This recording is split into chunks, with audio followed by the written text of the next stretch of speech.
betul. Jom kita beli tiket. Sebelum nak masuk, kita kena beli tiket. Korang tengoklah sendiri cuaca macam mana. Berkabus je. Okey, kita dah beli tiket dan kita boleh masuk. Sementara nak naik ke atas tu, dia ada tangga. Kalau korang larat, korang naik tangga. Korang nak relax-relax, santai-santai, korang boleh tunggu lift. Tapi agak crowded lah lift dia. Okey, kita dah sampai di atas. So, sementara korang layan pemandangan ni, korang boleh tolong saya subscribe, follow, tekan button-button yang percuma. Korang tengok pemandangan di atas ni, berkabus. Kawasan ni agak sejuk dia ni dekat bukit yang paling tinggi. So, korang tengok sendiri. Awan kabus. Biasanya time-time ni dah dalam 18 hingga 20 darjah Celsius. Maybe. So, kalau korang datang betul, korang kena datang kat sini.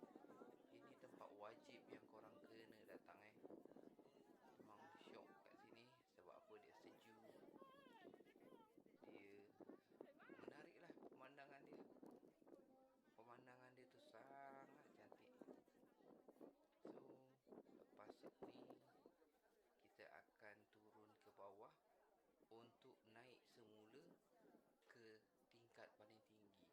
Skywalk ni dia ada 6 tingkat. So, korang boleh naik ke atas sekali. Ni saya berada di tingkat 6. Korang tengok tinggi kan? Cantik tak pemandangan? Korang yang kalau nak datang ke Betong, korang wajib kena sampai tempat ni. Sebab apa?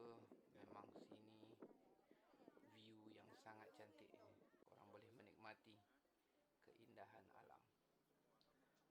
Okey, dah habis kita pusing. Masa untuk turun semula. So, korang nak naik ke atas ni, tiket 200 baht untuk masuk ke dalam tu, untuk naik kat menara tu. Pengangkutan naik dan turun dalam 50 baht. So, korang kena standby satu orang 250 baht. Dan stoket ataupun pembalut kasut tu 30 baht. So, total sekurang-kurangnya 280 baht korang kena standby. Saya naik ni memang musim pun tengah sejuk. So, korang lihatlah pemandangan turun. So, berarti dah jalan-jalan ke atas memang akan agak lapar lah sebab kawasan sejuk. So, jangan risau, korang turun je sampai bawah. Dekat bawah macam-macam kedai makanan ada. Kedai souvenir ada.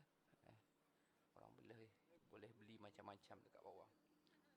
So, korang layan video ni sampai habis. Yang mana belum follow.